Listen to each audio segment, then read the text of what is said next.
Kumusta? Magandang hapon sa ating lahat mga ka-farmers, mga ka-viewers from Luzon, Visayas at Mindanao, pati sa abroad at ibang bansa. So sa iyong lahat, welcome back po sa ating munting YouTube channel.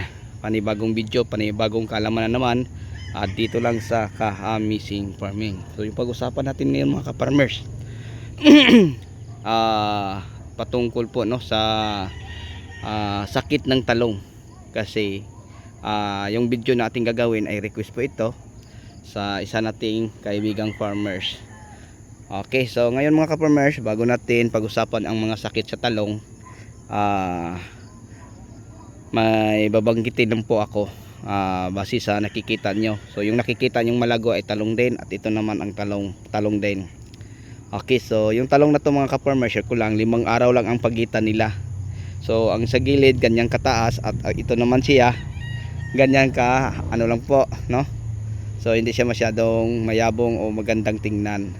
So alam niyo mga ka-farmers kung bakit ganyan siya, dahil po dati ito'y taniman po ng ampalaya. So nakatanim siya sa ilalim ng ampalaya. So marami akong mga short videos sa reels, no? Huwag muna ninyo itong gayahin kasi hindi ko pa to subok. So kung nauna ang talong maitanim mga ka-farmers, pwede lang siya. Dahil nauna ang ampalaya, 3 linggo bago siya naitanim. So pag ang ampalaya nandito na sa itaas, gumagapang na, hindi na siya masisilagan ng araw. Kaya nga ganyan lang siya kaliit, no? Hindi siya masyadong magandang tingnan. At ito naman open po siya. Okay, so ngayon mga ka-farmers, samahan nyo ako habang pagmasdan natin. So napakainit, no mga ka-farmers. So kita natin, oh, sobrang tuyo na ang mga lupa din eh. Tapos yung mga damo wala na. So napakainit po mga ka-farmers. So ang ginagawa natin din eh mga ka-farmers ay pinapadiligan na lang po palagi, no, para makasurvive sa init ang ating talong. So dito tayo dumaan kasi ito po mga ka-farmers ay natatalian na po nila ang mga sanga. So ngayon ang pag-usapan natin din mga ka-farmers ay patungkol po so sakit ng talong. Kasi ang pinakamahirap mga ka-farmers na sakit sa talong kung ma-encounter natin, yung tinatawag nating mga forsal wilt, bacterial wilt at saka wilting. Meron pa tayong tinatawag na forsal wilt o septomopsis.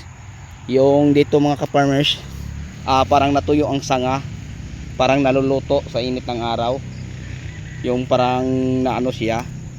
So yun po ang septomopsis mga ka-farmers. So ang wilting, mangyayari siya mga ka-farmers ay doon sa ugat, no? Mabubulok. So yun po mga ka-farmers, bacteria po siya.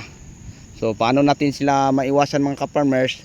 So marami na po akong mga short video na ina-upload na ugaliin natin ang soil neutralizer bago mag-umpisang magtanim. So yun po mga ka-farmers ang mahalaga na may alam tayo dyan sa simpleng mga paraan lang po sa pagtatanim po ng mga gulay.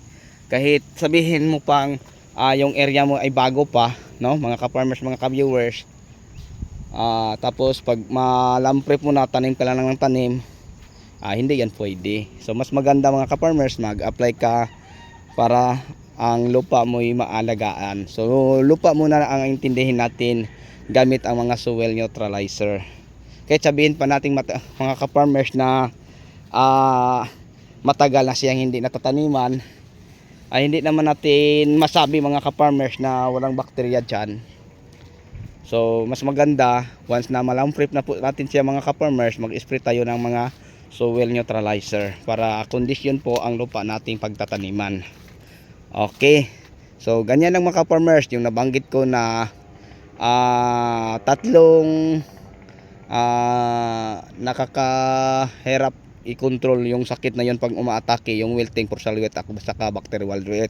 Pero yung mga early blight mga ka-farmers, early blight, left spot sa talong, early blight, late blight, mga anthracnose, mga sikofura mga ka-farmers, powdery mildew, madali lang po silang i-control. Ito yung mga early blight katulad nito, yan. Pero ito mga ka-farmers, yung iba parang lapnos, ang iba ay parang ano po mga ka-farmers, dahil sa nag-aalburutong bulkan. So na acid, no, ito sunog ang dahon. So yan, pwede ito makapunggos dahil po sa sobrang acid. So pwede natin to din is yung tinatawag nating anthracnose, no, o sikapura, pwede din. So yun po, no, mga ka-farmers, kasi dahil sa aspal napaka-acid po yung buga ng vulkan, kaya may napansin tayong mga ganito. So mag-spray lang po tayo din ng Ortibatap, kasi ang Ortibatap, mga ka-farmers, ay subukon na po na magandang gamitin kung halimbawa ay pag-usapan natin yung problema sa dahon. So napakagaling po niya, mga ka-farmers. Pero kung pag-usapan natin ang sakit na partial wilt, bacterial wilt at saka wilting, ay yun po ang pinakamahirap.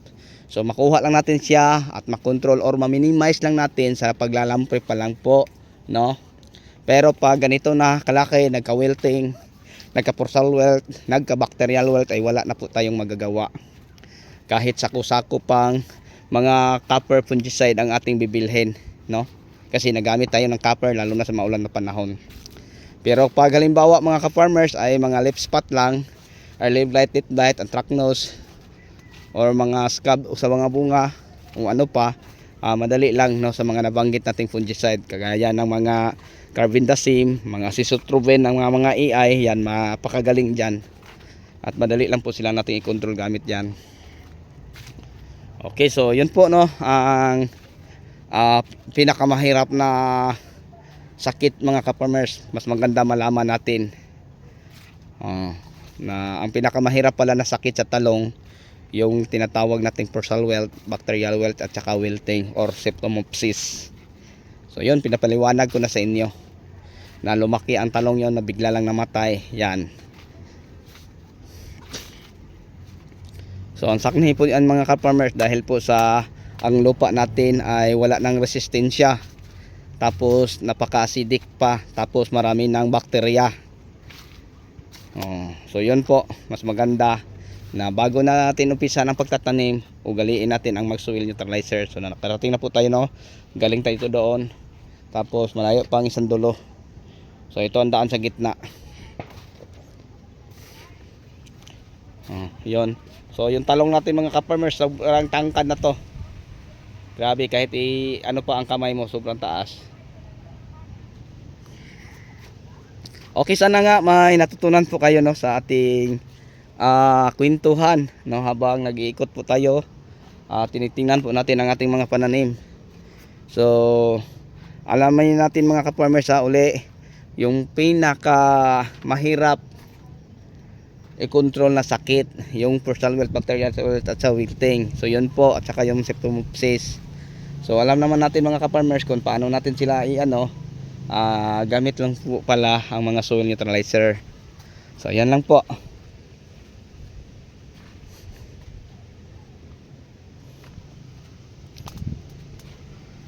So yung talong natin din, mga ka-farmers, so tingnan nyo kung gaano nakatangkad. So ngayon, mga ka-farmers, babanggitin ko naman po yung mga insekto, kung ano ang pinaka mahirap pong i-control na insekto. So dito, mga ka-farmers, dito lang ako naka-experience yung Prochot borer. So alam niyo, mga ka-farmers, hindi maganda tingnan, pero yung iba, igya lang natuyo, no, nalalanta. So yan po ang damage po ng Prochot borer, mga ka-farmers. Ayan, iisa ko na lang yung cellphone, kasi hindi na natin makita dahil sobrang tangkad, lagpas taon na yan.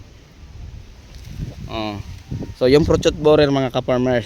Ang whitefly naman, kung meron sa ating tanimang talong, share ko lang po sa inyo, madali lang po natin silang puksain. So halimbawa, pag mag-spray tayo ng Oberon, huwag lang natin kalimutan sabayan ng mga sticker. Then tapos kailangan makalipad sila, kasi pag hindi sila makalipad ay hindi din sila mamamatay, kasi wala silang pang-amoy para mapatamaan natin yung nila, yung mamatay. Nasa ilalim po ng pakpak nila, mga ka-farmers, may maliliit na butas. Yun, kailangan natin silang paliparin parang mamatay. So pag halimbawa ay mapatamaan natin sila, tapos may sticker, yan, mga ka-farmers, lipad lang sila ng lipad. Pag hinto nila sa lipad, bagsak sila, yan, patay na. So ganyan, mga ka-farmers. Tapos ang Prochot borer, pati ako ngayon, mga ka-farmers, kasi pag alis ko meron kunti lang, dahil siguro na kaliwat kanan na ang trabaho sa mga tao natin. Napasukan tayo ngayon at hindi pa natin to na-spray ng pang-control mga ka-farmers, kundi lumala pa ito ng sobra. Kasi sabi ko, uunahin natin yung nagbunga nating ampalaya at saka kamatis. Tapos yung bago natin to siya i-rescue. So ang gagawin lang natin mga ka-farmers, yung mga talbos na may tama tulad yon, alisin lang natin, no, putulin, tapos yung lahat ng mga bunga, kasi napakaraming bunga to sa ilalim mga ka-farmers, ang ating talong. Pero dahil sa sobrang kapal ang mga dahon, hindi lang natin makikita, no. Marami tong bunga sa ilalim, oh, yung mga ganyan, no, oh, may tama ang bunga, oh. Yan. So tanggalin ang lahat mga bunga may tama, pati ang mga talbos mga ka-farmers. So yun lang. Then pagkatapos pwede natin sunugin or ilibing.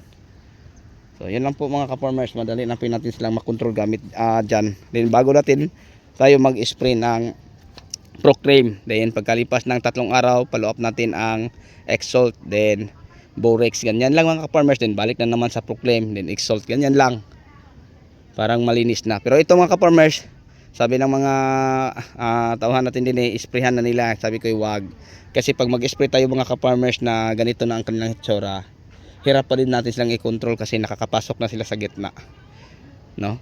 So okay lang siguro mga ka-farmers kung mayroon pang mga insecticide tulad sa ginagamit natin noong napaka-epektibo, kahit sa loob pa sila mga ka-farmers ay patay. So yung tinatawag nating mga butterfly, mga bee-wings, no, napakagaling din nila mga ka-farmers pagdating sa fruit shoot borer. Pero ngayon dahil red lovers la ay wala na, so wala tayong magagawa kasi wala naman po tayong mabibili. So yun lang po mga ka-farmers, no, mga ka-viewers, ang ma-share ko po sa inyo sa hapong ito. Okay, so sana nga mga ka-farmers sa ating pag-ikot at sa inyong pagsama ay may natutunan po kayo, no? Kasi binanggit natin ang mapinsalang sakit sa ating talong, at saka nabanggit din natin ang mga pesteng insektong pinakamahirap i-control kung hindi natin alam. Nadulas ako. Okay, so yan po, no, mga ka-farmers, mga ka-viewers, ang ma-share ko sa inyo. Okay, so sa inyong lahat, bago tayo magtapos, may galab shoutout po, no, sa mga new subscriber natin, mga commentator, especially sa ating mga sharer, mga ka-farmers na nagpapakalat po, no, ng ating views. Sa inyong lahat, maraming salamat po sa walang sawang yung pagsuporta sa ating munting YouTube channel. Okay, so hindi ko na kayo maisa-isa, no, hindi ko na masabi kung paano ko kayo mapapasalamatan. Okay, so yun lang po mga ka-farmers. So kung may mga ads man, no, sa ating mga ginagawang video, don't skip po mga ka-farmers, kasi doon lang po kami, no, kumikita sa mga ads. Kaya nga ako palaging nagsipag, kahit sobrang busy mga ka-farmers, nagbigay din ako ng minuto kung oras para makapag-upload at makapag-update. So kung mahina ang signal, yung mga video in-upload natin mga ka-farmers, tag 3 minuto lang, pero pag maglakas kaya ang tag 12 minutes, 20 minutes yan. So ngayon mga ka-farmers, nandito na po tayo, no, sa taniman po natin ng kamatis. Ito na sila mga ka-farmers, so napakaganda na po at napakalago, no, sobrang green nila mga ka-farmers. Yan. Okay, so sa inyong lahat, hanggang dito na lang po. Maraming salamat. Bye bye.